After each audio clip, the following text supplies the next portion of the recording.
नमस्कार दोस्तों, स्वागत है आपका हमारे यूट्यूब चैनल उत्तराखंड ज्ञान यात्रा में। दोस्तों, यह हमारे उत्तराखंड सिंगल लाइनर जो कि बीएस नेगी जी की पुस्तक है, तो उसकी यह रिवीजन सीरीज है। और इसमें हम उत्तराखंड जो यह सिंगल लाइनर है, तो इसमें प्रथम जो इसका अध्याय है, तो इससे लेकर अंतिम अध्याय तक हम इसका अध्यायवार अध्ययन कर रहे हैं। इसी क्रम में अब तक हमने बीएस नेगी यानी जो सिंगल लाइनर पुस्तक है, तो इसके अध्याय 10 तक हमने चर्चा कर चुके हैं या उनको पढ़ चुके हैं या उनका रिवीजन कर चुके हैं। इसके बाद आज हम अध्याय 11 जिसका नाम है उत्तराखंड राज्य व्यवस्था एवं प्रशासन के बारे में चर्चा करेंगे। जो उत्तराखंड का इतिहास है वह समाप्त हो चुका है, चाहे कुमाऊं में चंद वंश हो, पवार हो, उसके बाद यहाँ पर नेपाल के गोरखा शासन हो या जो ब्रिटिश प्रशासन शासन था, तो सभी पर हम चर्चा इसमें कर चुके हैं, यानी उनके बारे में चर्चा कर चुके हैं। तो आज हम उत्तराखंड राज्य व्यवस्था एवं प्रशासन के बारे में चर्चा करेंगे और यह हमारी भाग 18 या वीडियो 18 होने वाली है। तो चलिए प्रारंभ करते हैं। उत्तराखंड राज्य व्यवस्था एवं प्रशासन। तो संविधान के भाग 6 अनुच्छेद 152 से 237 में राज्यों का जो शासन प्रशासन है किस प्रकार से संचालित होता है, उसका वर्णन हमें देखने को मिलता है भाग 6 152 से 237 अनुच्छेद तक। इसी में उत्तराखंड राज्य प्रशासन का वर्णन भी है। इसके 3 प्रमुख अंग हैं, जिसमें पहला है हमारा कार्यपालिका। तो कार्यपालिका के अंतर्गत राज्यपाल, मंत्रिपरिषद, सचिवालय, विभाग तथा महाधिवक्ता ये शामिल होते हैं। इसके बाद दूसरा है विधानमंडल, यानी कानून बनाने वाली सर्वोच्च संस्था है। तो राज्यपाल एवं विधानसभा से मिलकर हमारा विधानमंडल बनता है। न्यायपालिका, तो न्यायपालिका में हमारे जो या प्रमुख जो हमारे यहाँ पर कोर्ट हैं और उनके अधीन जो हमारे डिस्ट्रिक्ट कोर्ट होते हैं हाई कोर्ट के अधीन, तो वह इसमें शामिल होते हैं, जिनके बारे में हम आगे पढ़ेंगे। तो राज्य की कार्यपालिका, सबसे पहले कार्यपालिका की हम बात करें तो कार्यपालिका का जो प्रमुख होता है, संवैधानिक प्रमुख, तो वह राज्यपाल होता है। तो राज्यों में कार्यपालिका का जो हेड होता है वह कौन होता है? राज्यपाल होता है। अनुच्छेद 153 के तहत प्रत्येक राज्य में एक राज्यपाल या गवर्नर की व्यवस्था की गई है। राज्य कार्यपालिका के अंतर्गत राज्यपाल, मंत्रिपरिषद, सचिवालय, कार्यकारी विभाग और महाधिवक्ता आते हैं। तो यहाँ पर कार्यपालिका के अंतर्गत राज्य में राज्यपाल, मंत्रिपरिषद जो कैबिनेट होती है, सचिवालय, कार्यकारी विभाग और इसके अंतर्गत महाधिवक्ता आते हैं। इसके अलावा मंत्रिपरिषद राजनीतिक प्रमुख होता है, जबकि सचिवालय क्या होता है? प्रशासनिक प्रमुख होता है। तो मंत्रिपरिषद में क्या आते हैं? राजनीतिक जो हमारे चुने हुए जनप्रतिनिधि रहते हैं वह इसमें शामिल रहते हैं। लेकिन सचिवालय की बात करें तो यह प्रशासनिक निकाय है, जो कि यहाँ पर मंत्रिपरिषद के लिए यहाँ पर जो भी फैसले होते हैं, जो भी उनके द्वारा यहाँ पर फैसले लिए जाते हैं, तो उनका क्रियान्वयन करने में प्रमुख भूमिका सचिवालय की होती है। और निदेशालय क्या होते हैं? उनको इम्प्लीमेंट करने की, यानी जो फैसले लिए गए हैं, बनाए गए हैं, जो नियम कानून बनाए गए हैं, उनका क्रियान्वयन किस प्रकार से होना है और उनको क्रियान्वित करने का जो कार्य करते हैं, तो वह निदेशालय करता है, यानी कार्यकारी विभाग होते हैं। इसके बाद सर्वप्रथम हम राज्यपाल या गवर्नर की बात करें तो अनुच्छेद 155 में यहाँ पर राज्यपाल की नियुक्ति राष्ट्रपति के द्वारा की जाती है। तो अनुच्छेद 155 क्या है? राज्यपाल की नियुक्ति से संबंधित है, राष्ट्रपति के द्वारा। राज्यपाल क्या होता है? राष्ट्रपति की इच्छा पर्यंत तक पद धारण करता है, यानी राष्ट्रपति जब चाहे उसे हटा सकता है। राज्यपाल की नियुक्ति के लिए न्यूनतम आयु क्या है? 35 वर्ष होनी चाहिए। तो 35 वर्ष न्यूनतम आयु होनी चाहिए। राज्यपाल की अनुपस्थिति में या विशिष्ट परिस्थिति में उच्च न्यायालय का मुख्य न्यायाधीश और या जो वरिष्ठ न्यायाधीश है, तो वह राज्यपाल के कृत्यों का निर्वहन कर सकता है। यानी राज्यपाल अगर अनुपस्थित है या कुछ विशिष्ट ऐसी परिस्थितियां बन गई हैं, तो उसमें उच्च न्यायालय का जो मुख्य न्यायाधीश है या वरिष्ठ न्यायाधीश है, तो वह राज्यपाल के जो कर्तव्य हैं उनका निर्वहन करता है। अनुच्छेद 159 के तहत राज्यपाल उच्च न्यायालय के मुख्य न्यायाधीश के सम्मुख शपथ लेता है। तो राज्यपाल को अनुच्छेद 159 के तहत शपथ दिलाता है उच्च न्यायालय का मुख्य न्यायाधीश। वर्तमान में राज्यपाल को 3.5 लाख रुपए वेतन मिलता है। एक से अधिक राज्यों में एक ही राज्यपाल हो सकता है, यानी एक या एक से अधिक जो राज्य हैं, तो उनके लिए एक राज्यपाल की व्यवस्था हो सकती है। अनुच्छेद 164 क्या है? राज्यपाल राज्य के मुख्यमंत्री की नियुक्ति करता है। तो जिस प्रकार से 155 के तहत राष्ट्रपति राज्यपाल की नियुक्ति करता है, तो उसी प्रकार यहाँ पर 164 के तहत यहाँ पर राज्यपाल मुख्यमंत्री की नियुक्ति करता है। और राज्यपाल मंत्रिपरिषद की सलाह पर राज्य महाधिवक्ता राज्य लोक सेवा आयोग के सदस्य, राज्य निर्वाचन आयुक्त के सदस्य की नियुक्ति यहाँ पर करता है। तो यानी राज्यपाल जो कि यहाँ पर राज्य का प्रमुख होता है, संवैधानिक प्रमुख होता है, तो उसके द्वारा मंत्रिपरिषद की सलाह पर यहाँ पर अन्य जो राज्य महाधिवक्ता है, राज्य यानी यूकेपीएससी है हमारा, तो राज्य लोक सेवा आयोग है तो उसके सदस्य हैं, राज्य निर्वाचन आयोग के सदस्य हैं, तो ये सभी उनकी नियुक्तियां मंत्रिपरिषद की सलाह पर की जाती हैं। उच्च न्यायालय के परामर्श पर अनुच्छेद 233 के तहत अधीनस्थ न्यायालयों के न्यायाधीशों की नियुक्ति करता है। तो राज्यपाल क्या करता है, उच्च न्यायालय के परामर्श पर ही अनुच्छेद 233 के तहत यहाँ पर जो अधीनस्थ न्यायालय हैं उनमें न्यायाधीशों की नियुक्ति करता है। राज्यपाल राज्य विश्वविद्यालयों का कुलाधिपति होता है। तो राज्यपाल क्या जो सभी विश्वविद्यालय होते हैं उनका कुलाधिपति होता है। अनुच्छेद 213 के तहत राज्यपाल को क्या है, अध्यादेश जारी करने की शक्ति होती है। जब विधानसभा सत्र में नहीं होती है या विधानमंडल सत्र में ना हो और कानून की जरूरत हो तो उस समय यहाँ पर राज्यपाल अनुच्छेद 213 के तहत अपने अध्यादेश जारी कर सकता है, जिनकी शक्तियाँ जो विधानसभा से पारित यहाँ पर हमारे नियम कानून होते हैं तो उन्हीं की तरह होते हैं। इसके बाद उत्तराखंड के अगर हम राज्यपालों की बात करें तो यहाँ पर अब तक हमारे 8 राज्यपाल बन चुके हैं, जिसमें सबसे पहले जो राज्यपाल थे सुरजीत सिंह बरनाला थे। 9 नवंबर 2000 से 7 जनवरी 2003 तक ये अपने पद पर रहे। दूसरे राज्यपाल थे हमारे सुदर्शन अग्रवाल, 8 जनवरी 2003 से 28 अक्टूबर 2007 तक। तीसरे राज्यपाल बनवारी लाल जोशी, 29 अक्टूबर 2007 से 5 अगस्त 2009 तक। चौथे राज्यपाल मार्गरेट अलवाती और यह हमारे राज्य के प्रथम महिला राज्यपाल भी हैं, 6 अगस्त 2009 से 14 मई 2012 तक। उसके बाद डॉक्टर अजीज कुरैशी बनते हैं 15 मई 2012 से 7 जनवरी 2015 तक ये अपने पद पर रहते हैं, 5वें राज्यपाल। 6वें राज्यपाल बनते हैं के पॉल कृष्णकांत पॉल, 8 जनवरी 2015 से 25 अगस्त 2018 तक। 7वें राज्यपाल बनते हैं बेबी रानी मौर्य और यह दूसरी महिला राज्यपाल बनती हैं 26 अगस्त 2018 से 8 सितंबर 2021 तक। और लेफ्टिनेंट गुरमीत सिंह 15 सितंबर 2021 से बनते हैं और वर्तमान में अपने पद पर यहाँ पर अभी है। राज्य के प्रथम राज्यपाल सुरजीत सिंह बरनाला पंजाब के मुख्यमंत्री भी रह चुके हैं। सबसे कम समय तक जो कार्यकाल था वह BL जोशी का यानी बनवारी लाल जोशी का था राज्य में। उत्तराखंड की प्रथम महिला राज्यपाल क्या है, मार्गरेट अलवा और दूसरी बेबी रानी मौर्य थी। इसके बाद मंत्रिपरिषद की हम बात करें तो अनुच्छेद 164 के तहत राज्यपाल राज्य के मुख्यमंत्री की नियुक्ति करता है। तो राज्यपाल 164 के तहत मुख्यमंत्री की नियुक्ति करता है और राज्य मंत्रिपरिषद सामूहिक रूप से राज्य विधानसभा के प्रति उत्तरदायी होती है। 91वें संविधान संशोधन 2003 के तहत मंत्रिपरिषद में मंत्रियों की संख्या कुल सदस्यों का 15% होती है। यानी मंत्रिपरिषद जो टोटल हमारी मंत्रिपरिषद है तो उसमें मंत्रियों की संख्या कुल जो सदस्य हैं तो उनका 15% ही हो सकता है, लेकिन मंत्रिपरिषद में मंत्रियों की संख्या 12 से कम नहीं होनी चाहिए या नहीं हो सकती है। इसके बाद है सचिवालय। तो राज्य की वास्तविक जो कार्यपालिका है तो उसके सदस्य जनप्रतिनिधि होते हैं, लेकिन इनकी सहायता के लिए व परामर्श के लिए राज्य सचिवालय जो प्रशासनिक निकाय की तरह कार्य करता है, जिसका वरिष्ठ प्रशासनिक जो अधिकारी होता है वह मुख्य सचिव होता है। तो यह क्या होता है कि जो जनप्रतिनिधि होते हैं उनके लिए प्रशासनिक सहायता व परामर्श के लिए राज्य सचिवालय यहाँ पर रखा गया है, बनाया गया है। और इसका जो मुख्य या प्रमुख होता है, मुखिया या प्रमुख होता है वह मुख्य सचिव होता है। उत्तराखंड सचिवालय का नाम पूर्व राष्ट्रपति डॉक्टर APJ अब्दुल कलाम के नाम पर रखा गया है, जबकि मीडिया सेंटर का नाम बद्रीदत्त पांडे के नाम पे रखा गया है। सचिवालय की अवसंरचना की अगर हम बात करें तो सबसे पहले मुख्य सचिव, फिर अपर मुख्य सचिव, फिर प्रमुख सचिव, फिर सचिव, फिर अपर सचिव, फिर संयुक्त सचिव, फिर उप सचिव और फिर अनुसचिव। और यह हमारे UKSSC एग्जाम में पूछा जा चुका है कि मुख्य सचिव, अपर सचिव, प्रमुख सचिव, फिर सचिव, फिर अपर सचिव, फिर संयुक्त सचिव, फिर उप सचिव या अनुसचिव। ये यहाँ पर इनका सचिवालय की जो संरचना है ये इनका क्रम है। कार्यकारी विभाग, तो राज्य प्रशासन में मंत्रिपरिषद के बाद सचिवालय और सचिवालय के बाद तीसरा जो अवयव है यह कार्यकारी विभाग होता है, जिससे कार्यालय को क्या कहते हैं, जिसके कार्यालय को क्या कहा जाता है, निदेशालय कहा जाता है, जो राज्य सचिवालय के अधीन होते हैं। तो यहाँ पर राज्य सचिवालय का कार्य नीति निर्माण से है, जबकि निदेशालय नीतियों का क्रियान्वयन से संबंधित होते हैं।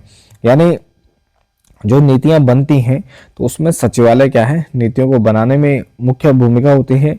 लेकिन उसके बाद जब नीतियां बन जाती हैं तो उनका क्रियान्वयन करना किसका काम है, निदेशालय का काम है। निदेशालय के पदक्रम की बात करें, सबसे पहले निदेशक, फिर अपर निदेशक, फिर संयुक्त निदेशक, फिर उपनिदेशक होता है। प्रशासन स्तर के विकास प्रशासन में सबसे ऊपर राज्य स्तर, उसके बाद जिला स्तर और फिर नीचे ब्लॉक स्तर होता है। राज्य गठन से पूर्व क्षेत्र में 49 तहसीलों में यह विभक्त था। 2004 में एक साथ 29 तहसीलों का यहाँ पर गठन किया जाता है 2004 में। तो राज्य का प्रशासनिक स्वरूप की अगर हम बात करें तो वर्तमान में 2 मंडल हैं, 13 जनपद हैं, 49 परगने हैं, सब डिवीजन 67 हैं, तहसील 110 है, उप तहसील यहाँ पर हमारे 18 हैं, विकास खंड हमारे 95 हैं, न्याय पंचायत हमारे 670 हैं, नगर पंचायत 46, नगर पालिका 43, नगर निगम हमारे 11, छावनी परिषद 9, विधानसभा सीटें 70, राज्यसभा सीटें यहाँ पर 3 हैं और लोकसभा सीटें 5 हैं। तो ये हमारे राज्य का प्रशासनिक स्वरूप है। और 2024 में 43 नगर पालिका, 46 नगर पंचायत और 11 नगर निगमों में चुनाव संपन्न हुए हैं। अब इसके बाद है महाधिवक्ता। तो महाधिवक्ता की बात करें तो अनुच्छेद 165 के तहत राज्यपाल राज्य के महाधिवक्ता की नियुक्ति करता है 165 में। कई बार डायरेक्ट यहाँ पर एग्जाम में पूछे जाते हैं अनुच्छेद। तो अनुच्छेद 165 क्या है, राज्य में महाधिवक्ता की नियुक्ति है राज्यपाल के द्वारा। जो राज्य सरकार का सर्वोच्च क्या होता है, विधि अधिकारी होता है। तो सर्वोच्च विधि अधिकारी या कानूनी अधिकारी कौन है, महाधिवक्ता है। महाधिवक्ता राज्यपाल के प्रसाद पर्यंत तक पद धारण करता है, यानी राज्यपाल जब चाहे उसे हटा सकता है। ऐसे व्यक्ति 10 वर्ष या अधिक समय तक न्यायिक कार्य से जुड़ा हो या 10 वर्ष से उच्च न्यायालय में अधिवक्ता का कार्य किया हो या महाधिवक्ता नियुक्त हो सकता है। यानी ऐसा व्यक्ति जो 10 वर्ष या उससे अधिक समय तक क्या है, न्यायिक कार्य से जुड़ा हो या फिर 10 वर्ष से उच्च न्यायालय में अधिवक्ता का कार्य कर रहा हो, या इसमें राज्यपाल को लगे कि वह जो व्यक्ति है वह विधि का ज्ञाता है, तो वह उसको क्या कर सकते हैं, महाधिवक्ता नियुक्त कर सकते हैं।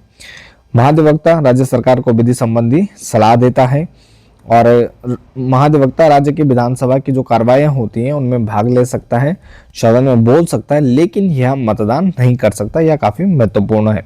तो राज्य विधानसभा में कार्रवाइयों में भाग लेने का अधिकार है महाधिवक्ता को, सदन में बोलने का अधिकार है, लेकिन मतदान देने का अधिकार नहीं है, जो यहाँ पर काफी महत्वपूर्ण है।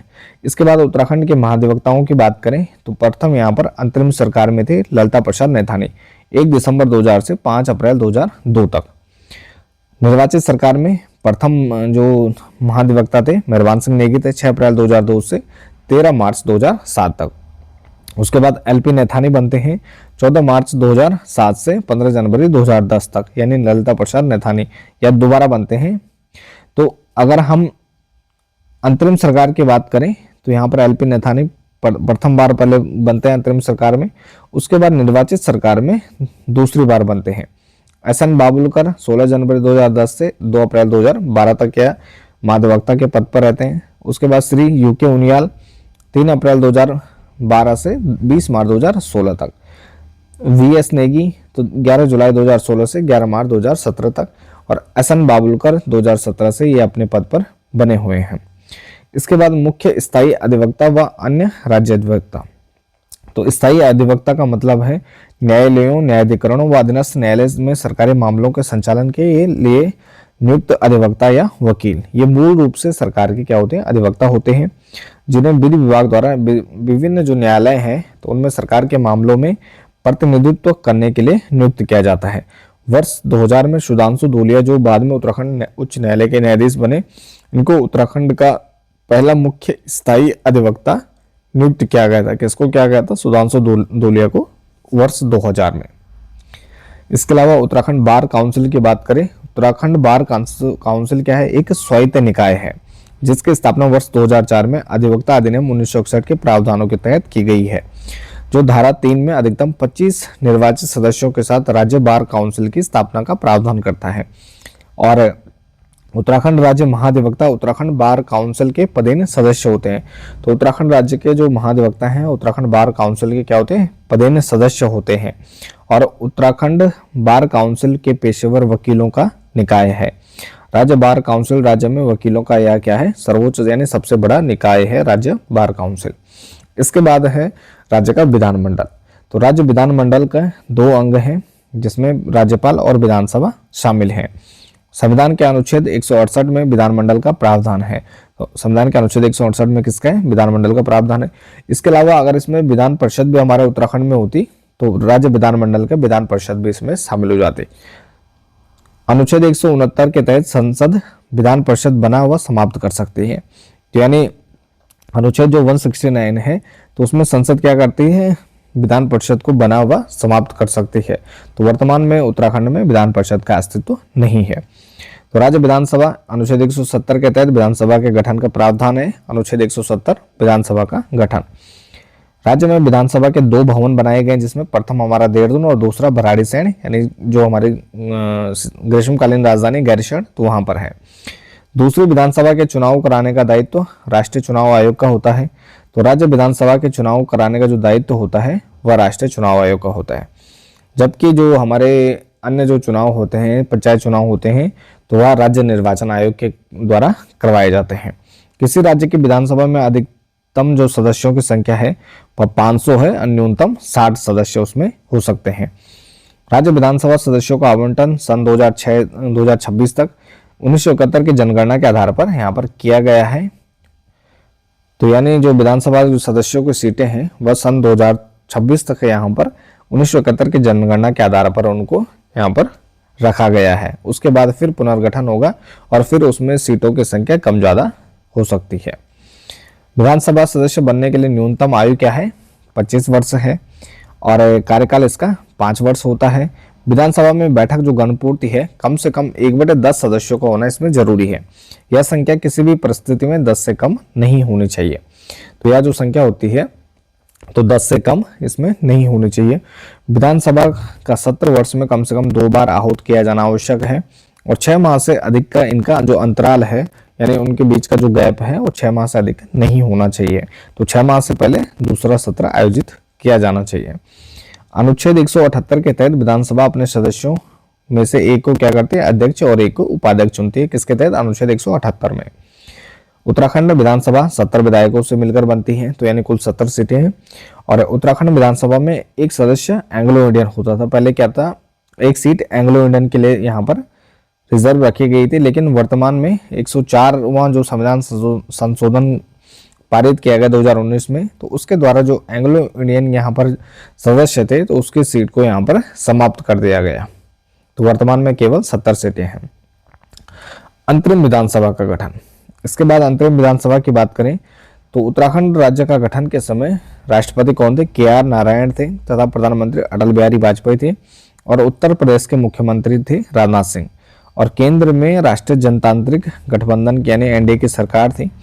उत्तर प्रदेश पुनर्गठन विधेयक 2000 के तहत उत्तरांचल के अंतरिम विधानसभा हेतु 31 विधायकों की व्यवस्था थी। तो यानी अंतरिम विधानसभा में क्या थे? 31 विधायकों की व्यवस्था थी, जिसमें 22 सदस्य विधानसभा के थे और 9 क्या थे? विधान परिषद के थे। तो अंतरिम विधानसभा का गठन से पूर्व विधान परिषद के 9 सदस्यों में से एक का कार्यकाल यहाँ पर समाप्त हो जाता है, जिसके कारण यहाँ पर अंतरिम जो विधानसभा थी तो उसका गठन 30 विधायकों में से किया जाता है।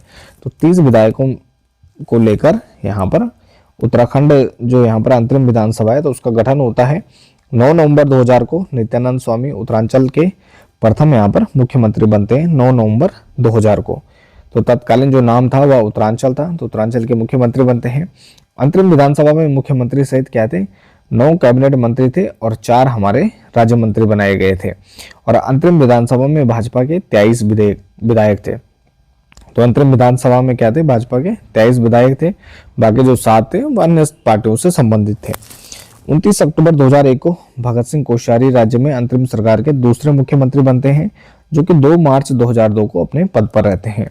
भगत सिंह कोश्यारी 123 दिनों तक मुख्यमंत्री पद पर रहे। अंतरिम विधानसभा के अध्यक्ष बनते प्रकाश पंत। तो यहाँ पर अंतरिम विधानसभा के अध्यक्ष कौन बनते? पहले प्रकाश पंत। और प्रथम जो प्रोटेम स्पीकर थे तो काजी मोद्दीन थे यहाँ पर प्रथम प्रोटेम स्पीकर। और अंतरिम विधानसभा का जो प्रथम सत्र है तो 9 जनवरी 2001 को यह पहली बार राज्य में अंतरिम विधानसभा का सत्र प्रारंभ होता है। इसमें प्रतिपक्ष का नेता कोई नहीं था। और प्रोटेम स्पीकर की बात करें तो जब विधानसभा के सदस्य चुने जाते हैं तो सर्वप्रथम इनको यहाँ पर जो पद की शपथ दिलाने का जो कार्य है तो प्रोटेम स्पीकर के द्वारा किया जाता है। उत्तराखंड में अंतरिम विधानसभा के सदस्य, तो यहाँ पर ज्ञानचंद, उत्तरकाशी माधवर सिंह कंडारे, देवप्रयाग, लाखीराम जोशी, टेरी भाजपा। तो ये नाम है तो ये इतने महत्वपूर्ण नहीं है कौन किस सीट से था, तो ये आप देख सकते हैं। इसके बाद है राज्य विधानसभा का परिसीमन। तो राज्य गठन से पूर्व कुल यहाँ पर विधान परिषद की 9 सीटें और विधानसभा की 22 सीटें थी। तो उत्तराखंड में पहला जो परिसीमन होता है 5 नवंबर 2001 को होता है, और इस परिसीमन में यहाँ पर जो सीटें क्या हो जाती हैं 70 हो जाती हैं, जो कि 1971 की जो जनगणना होती है उसके आधार पर यहाँ पर परिसीमन किया गया। 2006 में जज कुलदीप सिंह की अध्यक्षता में 2001 की जनगणना के आधार पर यहाँ पर परिसीमन किया गया, जिसे फरवरी 2008 में प्रस्तुत किया गया था। और परिसीमन 2006 के बाद पर्वतीय क्षेत्र के जो सीटें थी वह समाप्त हो जाती हैं, जिसमें धुमाकोट, थलीसैंण, नंदप्रयाग, भिकियासैंण, कनाली, छीना और कांडा थी। और परिसीमन 2006 के बाद यहाँ पर राज्य में जो मैदानी सीट हैं वह बढ़ जाती है, जिसमें रायपुर, देहरादून में, लाल कुआं नैनीताल में, नानकमत्ता ऊधम सिंह नगर, किच्छा ऊधम सिंह नगर, भेल BHEL हरिद्वार में और हरिद्वार ग्रामीण। तो उत्तराखंड विधानसभा की 70 सीटों में से 15 सीटें आरक्षित हैं, जिसमें 13 सीटें क्या हैं अनुसूचित जाति यानी SC के लिए आरक्षित है, और 2 सीटें ST के लिए यानी अनुसूचित जनजाति के लिए आरक्षित हैं। इसके बाद उत्तराखंड में प्रथम निर्वाचित विधानसभा। तो राज्य में प्रथम निर्वाचित जो विधानसभा है तो इसके लिए चुनाव होते हैं सर्वप्रथम 14 फरवरी 2002 को, और इस विधानसभा चुनाव में 54.34% यहाँ पर मतदान होता है। तो सर्वप्रथम 54.34% मतदान हुआ पहले चुनाव में, और विभिन्न दलों को सीटें मिली। कांग्रेस 36, भाजपा 19, बसपा 7, उक्रांद 4 और रागपा 1 और निर्दलीय को 3। तो इस क्रम में 2 मार्च 2002 में नारायण दत्त तिवारी को राज्य के प्रथम मुख्यमंत्री, निर्वाचित मुख्यमंत्री बनाए जाते हैं, जो कि रामनगर विधानसभा सीट से ये चुनाव जीते थे। नारायण दत्त तिवारी 1832 दिन तक मुख्यमंत्री के पद पर रहे, और इनके पहले मंत्रिमंडल में 16 सदस्य थे, लेकिन 91 संविधान संशोधन के अनुसार केंद्र व राज्य मंत्रिमंडल का आकार तय होने के बाद 5 मंत्री पद से हटा दिए गए। और प्रथम विधानसभा केवल 4 महिला प्रत्याशियों ने जीत हासिल की थी। तो इस विधानसभा में केवल 4 महिला प्रत्याशी जीत कर आए थे। प्रथम निर्वाचित विधानसभा के अध्यक्ष थे यशपाल आर्य। तो यशपाल आर्य को यहाँ पर प्रथम निर्वाचित विधानसभा का अध्यक्ष बनाया जाता है। और 2002 में उत्तराखंड विधानसभा में प्रथम जो यहाँ पर मनोनीत रहते हैं एंग्लो इंडियन सदस्य, तो आते रसेल वैलेंटाइन गार्डनर। तो रसेल वैलेंटाइन गार्डनर क्या थे, प्रथम मनोनीत एंग्लो इंडियन सदस्य थे 2002 में विधानसभा में। इसके बाद दूसरी विधानसभा की अगर हम बात करें तो दूसरी निर्वाचित विधानसभा में चुनाव होते हैं 21 फरवरी 2007 को। तो 21 फरवरी 2007 को चुनाव हुए, 4 महिलाएं इसमें भी निर्वाचित हुई थी। कुल मतदान हुआ यहाँ पर 63.6%, यहाँ पर कुल टोटल मतदान होता है। और विभिन्न दलों ने सीटें जीती, भाजपा 36, कांग्रेस 20, बसपा 6, उक्रांद 3 और निर्दलीय 3। 8 मार्च 2007 को यहाँ पर उसके बाद भुवन चंद्र खंडूड़ी राज्य के दूसरे निर्वाचित मुख्यमंत्री बनते हैं, और विधानसभा अध्यक्ष बनते हैं हरवंश कपूर। भुवन चंद्र खंडूड़ी के इस्तीफे के बाद 25 जून 2009 को रमेश पोखरियाल निशंक यहाँ पर मुख्यमंत्री बनते हैं, जिनका कार्यकाल 2 वर्ष 2 माह और 18 दिन रहा। 2007 में दूसरी निर्वाचित विधानसभा में मनोनीत जो एंग्लो इंडियन सदस्य थे तो मिस केरोन मोयर थी। तो मिस केरोन मोयर को यहाँ पर राज्य की दूसरी एंग्लो इंडियन सदस्य मनोनीत किया जाता है, और साथ ही राज्य की ये प्रथम महिला एंग्लो इंडियन सदस्य थी। सितंबर 2011 को भुवन चंद्र खंडूड़ी दोबारा इनको मुख्यमंत्री बनाया जाता है। अब इसके बाद तीसरी निर्वाचित विधानसभा। तो तीसरी निर्वाचित विधानसभा के लिए चुनाव होते हैं 30 जनवरी 2012 में। 30 जनवरी 2012 मतदान हुआ, 67.70% मतदान होता है। और यहाँ पर जो सीटें मिली, कांग्रेस 32, भाजपा 31, बसपा 3, उक्रांद 1, निर्दलीय 3। और इस तीसरे विधानसभा में 5 प्रत्याशी महिलाओं ने चुनाव जीता। 13 मार्च 2012 को विजय बोगना राज्य के मुख्यमंत्री बनते हैं, और गोविंद सिंह कुंजवाल को विधानसभा का अध्यक्ष चुना जाता है। विजय बोगना के इस्तीफे के बाद यहाँ पर 1 फरवरी 2014 को हरीश रावत क्या है 8वें मुख्यमंत्री बनाए जाते हैं, और 27 मार्च 2016 से 11 मई 2016 तक ये राज्य 46 दिनों तक राज्य में राष्ट्रपति शासन भी रहता है 27 मार्च 2016 से 11 मई 2016 तक। और यह 46 दिनों तक राष्ट्रपति शासन भी रहा और यह किसी भी राज्य में सबसे कम दिनों तक राष्ट्रपति शासन रहा। राज्य में पहली बार सुप्रीम कोर्ट की देखरेख में विधानसभा में 10 मई 2016 को विश्वास मत प्रस्ताव पर मतदान होता है, जिसके बाद हरीश रावत को यहाँ पर पुनः राज्य सरकार बहाल की जाती है हरीश रावत के नेतृत्व में। 2012 में दूसरी बार आरवी गार्डनर को उत्तराखंड विधानसभा का जो एंग्लो इंडियन सदस्य है उसके रूप में मनोनीत किया जाता है। इसके बाद है चौथी निर्वाचित विधानसभा। तो 15 फरवरी 2017 को चुनाव होते हैं, वोटिंग होती है 65.55 और विभिन्न दलों को जो सीटें प्राप्त होती है कांग्रेस 11, भाजपा 57 और निर्दलीय 2। 18 मार्च 2017 को त्रिवेंद्र रावत ने राज्य के 9वें मुख्यमंत्री के रूप में शपथ ली और चौथा विधानसभा के जो अध्यक्ष चुने गए वह प्रेमचंद्र अग्रवाल थे। 5 महिलाओं ने इस विधानसभा में चुनाव जीते थे। 2 उपचुनाव होते हैं और इसमें राज्य विधानसभा में महिला सदस्यों की संख्या 7 हो जाती है। चौथी विधानसभा में एंग्लो इंडियन सदस्य जॉर्ज इवान ग्रेगरी मैन थे। 10 मार्च 2021 में 115 दिन के लिए राज्य के 10वें मुख्यमंत्री के रूप में तीरथ सिंह रावत ने शपथ ली थी। तो 115 दिन तक ये मुख्यमंत्री के पद पर रहे 10 मार्च 2021 को। उसके बाद फिर 4 जुलाई 2021 को राज्य के 11वें मुख्यमंत्री के रूप में खटीमा के विधायक पुष्कर सिंह धामी द्वारा शपथ ली जाती है। इसके बाद राज्य की 5वीं विधानसभा। तो चुनाव होते हैं 14 फरवरी 2022 को और मतदान होता है 65.37% और सर्वाधिक जो मतदान है हरिद्वार जिले में होता है, सबसे कम मतदान अल्मोड़ा में होता है। और सीटें भाजपा के द्वारा 47, कांग्रेस 19, बसपा 2 और अन्य 2। तो यहाँ पर 5वीं इस विधानसभा में महिलाओं के सदस्यों की जो संख्या हो जाती है वह 8 हो जाती है और राज्य के 12वें मुख्यमंत्री के रूप में पुष्कर सिंह धामी पुनः 23 मार्च 2022 को शपथ लेते हैं। 5वीं विधानसभा के सदस्यों को शपथ दिलाने के लिए प्रोटेम स्पीकर वंशीधर भगत को चुना जाता है। तो प्रोटेम स्पीकर बने वंशीधर भगत और 5वीं विधानसभा में अध्यक्ष बनी रितु खंडूड़ी, जो कि राज्य की पहली महिला विधानसभा अध्यक्ष भी बनती हैं। और 2022 में विधानसभा पर्वतीय जिलों की 34 सीटों में से 33 सीटों पर महिलाओं का मतदान प्रतिशत पुरुषों की अपेक्षा क्या है अधिक रहता है। जो पर्वतीय जिलों की 34 सीटें हैं, केवल पुरोला सीट पर ही पुरुषों को अधिक वोट पड़ते हैं। इसके अलावा उत्तराखंड में अगर हम मुख्यमंत्रियों की बात करें तो उत्तराखंड के प्रथम मुख्यमंत्री थे श्री नित्यानंद स्वामी। दूसरे प्रथम निर्वाचित मुख्यमंत्री की बात करें तो श्री नारायण दत्त तिवारी। तो 2 प्रकार से प्रश्न बनते हैं इसमें, प्रथम मुख्यमंत्री नित्यानंद स्वामी और निर्वाचित मुख्यमंत्री नारायण दत्त तिवारी। सबसे लंबा जो कार्यकाल था यह श्री नारायण दत्त तिवारी का था। और इसके बाद मुख्यमंत्रियों की बात करें तो प्रथम नित्यानंद स्वामी 9 नवंबर 2000 से 29/10/2001 तक, द्वितीय भगत सिंह कोश्यारी, तृतीय नारायण दत्त तिवारी और 12वें हैं वर्तमान में पुष्कर सिंह धामी, जो अभी तक 23/3/2022 से अभी इनका कार्यकाल अभी वर्तमान में चल रहा है। तो टोटल यहाँ पर 70 सीटें हैं, जिसमें हरिद्वार में 11 हैं। 3 सीटें यहाँ पर हरिद्वार में आरक्षित हैं एससी के लिए, जिसमें भगवानपुर, ज्वालापुर और झबरेड़ा है। देहरादून में 10 सीटें विधानसभा की, इसकी राजपुर सीट क्या है एससी के लिए आरक्षित है। फिर उधम सिंह नगर है, यहाँ पर बाजपुर एससी के लिए और नानागमदा एसटी के लिए आरक्षित सीटें हैं। 9 सीटें यहाँ पर हैं। पौड़ी गढ़वाल में 6 सीटें हैं, टिहरी में भी 6 हैं, नैनीताल में 6 हैं और अल्मोड़ा में भी 6 सीटें हैं। पिथौरागढ़ में 4 हैं, 3 सीटें उत्तरकाशी और चमोली में है और बागेश्वर, रुद्रप्रयाग और चंपावत में 2-2 सीटें हैं। इसके बाद उत्तराखंड विधानसभा उपाध्यक्ष की अगर हम बात करें तो अध्यक्ष की भांति उपाध्यक्ष भी विधानसभा के कार्यकाल तक अपने पद पर बना रहता है।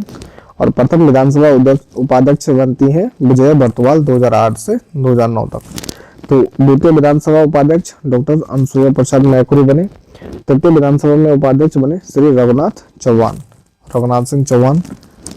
इसके बाद उत्तराखंड नेता विपक्ष राज्य विधानसभा में दूसरी सबसे जो बड़ी पार्टी होती है जो सरकार में सम्मिलित ना हो, उसके नेता को यहाँ पर विपक्षी दल का नेता चुना जाता है और इसको कैबिनेट मंत्री के समान सुविधाएं मिलती हैं, जिसमें भगत सिंह कोश्यारी 13 मार्च 2002 से 17 दिसंबर 2003 तक रहे।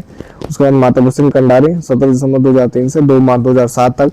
हरक सिंह रावत 2007 से 2012, अजय भट्ट 2012 से 17, इंदिरा हृदय 17 से 21, प्रीतम सिंह 2021 से 22 और यशपाल आर्य वर्तमान में।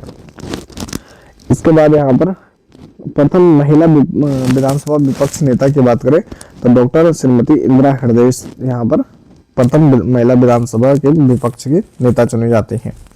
उत्तराखंड राज्यसभा सदस्य, तो उत्तराखंड में राज्यसभा की यहाँ पर 3 सीटें हैं।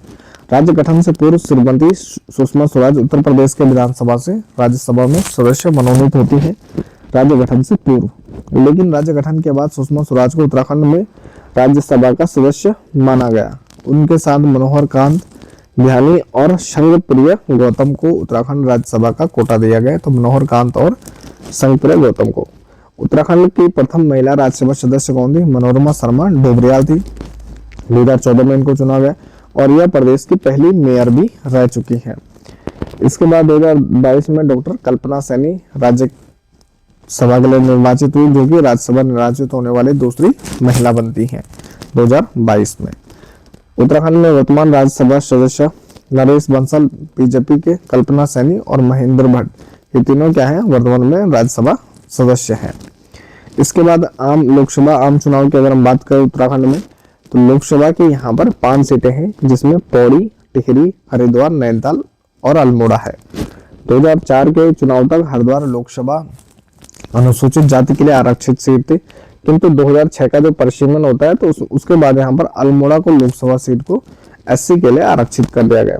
प्रत्येक लोकसभा के अंतर्गत यहाँ पर 14 विधानसभा जो सीटें हैं या विधानसभा जो क्षेत्र हैं, तो वह एक लोकसभा क्षेत्र के अंतर्गत आता है। कैबिनेट मिशन योजना के तहत 1946 में गठित संविधान सभा में उत्तराखंड क्षेत्र से गोविंद बल्लभ पंत, महावीर त्यागी, हरगोविंद पंत, ठाकुर कृष्ण सिंह, खुर्शीद लाल आदि लोग इसमें शामिल थे। पौड़ी गढ़वाल में लोकसभा सीट से प्रथम जो लोकसभा 1952 से 57 के लिए कांग्रेस पार्टी के जो भक्त दर्शन रहते हैं, तो उनको यहाँ पर सांसद चुना जाता है, जो कि लगातार इस सीट पर 4 बार 1957 से 62 तक, फिर 62 से 67 तक और 67 से 71 तक यहाँ पर सांसद बनते हैं। पौड़ी सीट से भक्त दर्शन के बाद लोकसभा सांसद कौन बनते हैं? सांसद प्रताप सिंह नेगी 1971 से 76 तक ये चुने जाते हैं। नैनीताल लोकसभा सीट से प्रथम और दूसरी लोकसभा में कांग्रेस पार्टी के CD पांडे बनते हैं सांसद। 1998 में नैनीताल से इलापन सांसद यहाँ पर बनाए जाते हैं। टिहरी लोकसभा सीट से प्रथम लोकसभा में कमलेंदुमती शाह सांसद के रूप में चुनी जाती है, जो कि राज्य की ये प्रथम महिला सांसद भी। तो प्रथम महिला सांसद कौन है? कमलेंदुमती शाह, टिहरी लोकसभा सीट से। दूसरी बार यहाँ पर लोकसभा टिहरी से प्रथम बार क्या है? महाराजा मानवेंद्र शाह सांसद निर्वाचित होते हैं। 1971 में टिहरी क्षेत्र से परिपूर्णानंद पैनोली सांसद निर्वाचित होते हैं, तो एक बार इनकी हार हुई थी। अल्मोड़ा लोकसभा सीट से प्रथम लोकसभा में देवीदत्त पंत सांसद चुने गए, तो अल्मोड़ा से प्रथम बार यहाँ पर लोकसभा के लिए देवीदत्त पंत चुने जाते हैं। 1955 में उपचुनाव होता है, जिसमें बद्रीदत्त पांडे यहाँ पर जीत जाते हैं।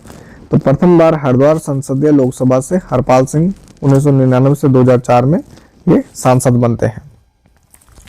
अब इसके अलावा प्रथम लोकसभा में देहरादून क्षेत्र के प्रतिनिधित्व कौन करता है? महावीर त्यागी ने किया 1952 से 62 तक। कांग्रेस पार्टी से लोकसभा के लिए निर्वाचित हुए थे। क्षेत्रफल की दृष्टि से सबसे बड़ी लोकसभा सीट कौन सी है? पौड़ी गढ़वाल है। सबसे छोटी लोकसभा सीट कौन सी है? हरिद्वार है क्षेत्रफल की दृष्टि से। लेकिन अगर हम मतदाताओं की दृष्टि से देखें तो सबसे बड़ी हरिद्वार है और मतदाताओं की दृष्टि से सबसे छोटी जो लोकसभा सीट है वह कौन सी है? पौड़ी गढ़वाल है। और अनुसूचित जाति के लिए आरक्षित लोकसभा सीट कौन सी है? पहले हरिद्वार थी, वर्तमान में अल्मोड़ा है।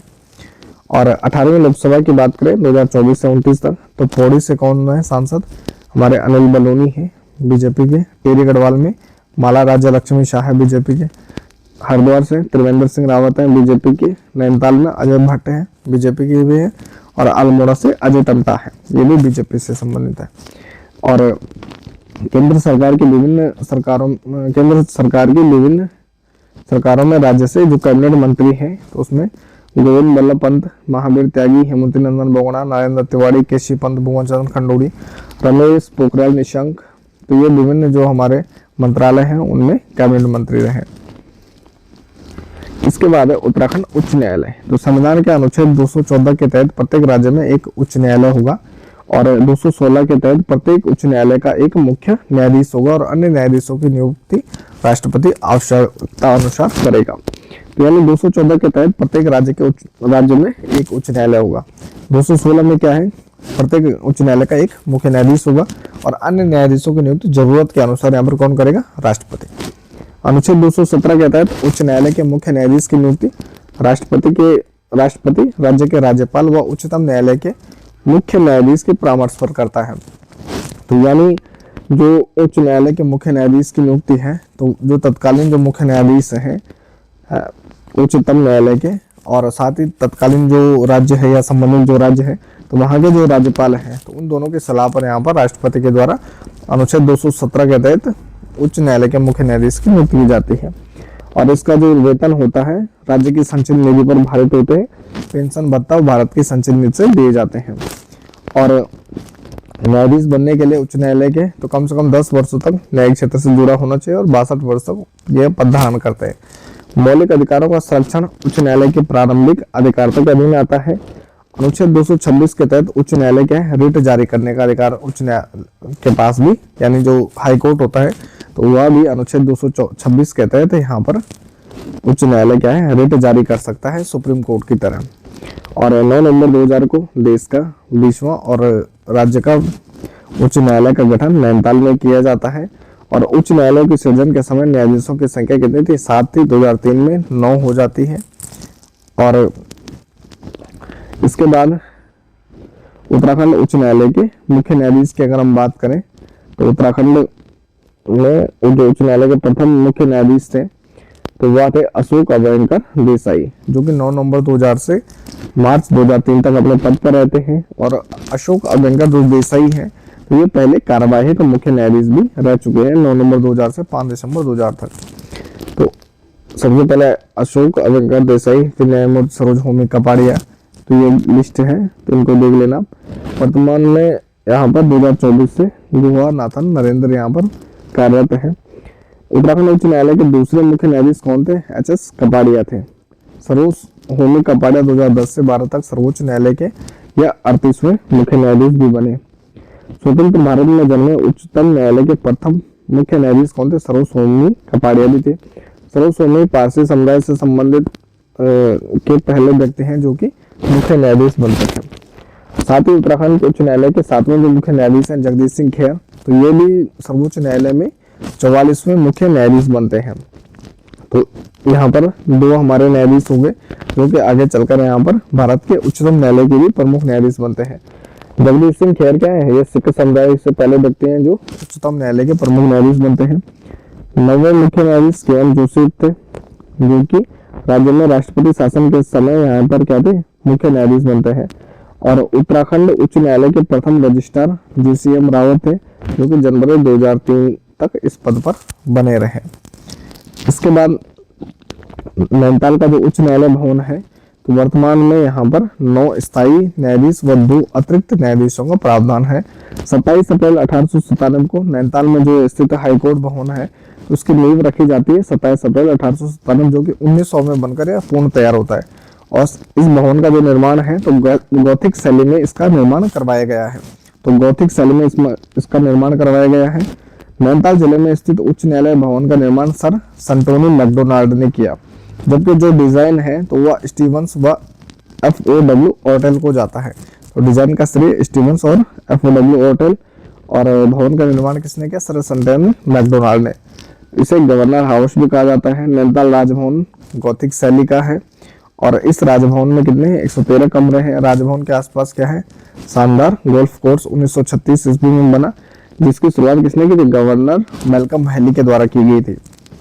राजभवन नैनीताल का आर्किटेक्ट लंदन के बर्किंघम पैलेस की तर्ज पर है और राजभवन में रहने वाला जो प्रथम ब्रिटिश गवर्नर था तो वो कौन था, एंटोनी मैकडोनाल्ड थे। और जबकि प्रथम भारतीय जो गवर्नर थी वह सरोजिनी नायडू थे। इसके बाद जो अधीनस्थ न्यायालय होते हैं तो यह 3 तरह के न्यायालय होते हैं इसमें, दीवानी या सिविल न्यायालय, फौजदारी या आपराधिक न्यायालय या भू राजस्व न्यायालय। तो जिले का न्यायाधीश जब दीवानी मामलों की सुनवाई करता है तो उसे क्या कहते हैं, जिला न्यायाधीश कहते हैं। जब वो न्यायाधीश फौजदारी मामलों की सुनवाई करता है तो उसे सत्र न्यायाधीश या सेशन जज कहते हैं।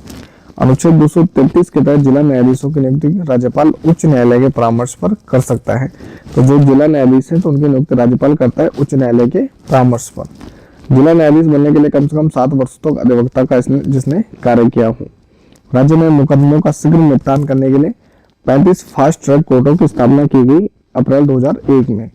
1 नवंबर 2011 में राज्य विधानसभा में लोकायुक्त विधेयक पारित होता है। प्रथम वाणिज्य कोर्ट देहरादून में खोले गए। द्वितीय वाणिज्य कोर्ट कहाँ है? हल्द्वानी नैनीताल में। मोबाइल कोर्ट अगस्त 2021 में उत्तराखंड मोबाइल कोर्ट शुरू करने वाला देश का पहला राज्य बन गया अगस्त 2021। इसके पहले तेलंगाना ने इसे पायलट आधार पर शुरू किया था, लेकिन उत्तराखंड ने इसे पिथौरागढ़, चंपावत, चमोली, टेहरी, उत्तरकाशी 5 जिलों में लागू किया। इसका उद्देश्य खासकर जो दूर दराज के इलाकों के जनता के दरवाजे पर न्याय को पहुंचाना है। दहेज, छेड़छाड़, बलात्कार, महिलाओं, बच्चों और बुढ़ापे से जुड़ी जो मामलों की सुनवाई है इन्हीं अदालतों में की जाएगी। उत्तराखंड राज्य विधिक सेवा प्राधिकरण, तो इसका जो गठन है तो राज्य विधिक सेवा प्राधिकरण अधिनियम 1987 की धारा 6 के तहत 20 मार्च 2002 में किया गया। उत्तराखंड राज्य विधिक सेवा प्राधिकरण का संचालन अस्थायी रूप से उच्च न्यायालय परिषद नैनीताल में अभी किया जा रहा है और उच्च न्यायालय के मुख्य न्यायाधीश राज्य प्राधिकरण के मुख्य संरक्षक भी हैं और वरिष्ठ न्यायाधीश राज्य प्राधिकरण के कार्यकारी अध्यक्ष है। तो ये थी हमारी वीडियो 18 और अध्याय 11 जिसका नाम था उत्तराखंड राज्य व्यवस्था एवं प्रशासन। तो इसके साथ इस वीडियो को यहीं पर समाप्त करते हैं। बाकी आप बने रहें चैनल के साथ। मिलते हैं नेक्स्ट टॉपिक नेक्स्ट वीडियो के साथ। तब तक के लिए धन्यवाद।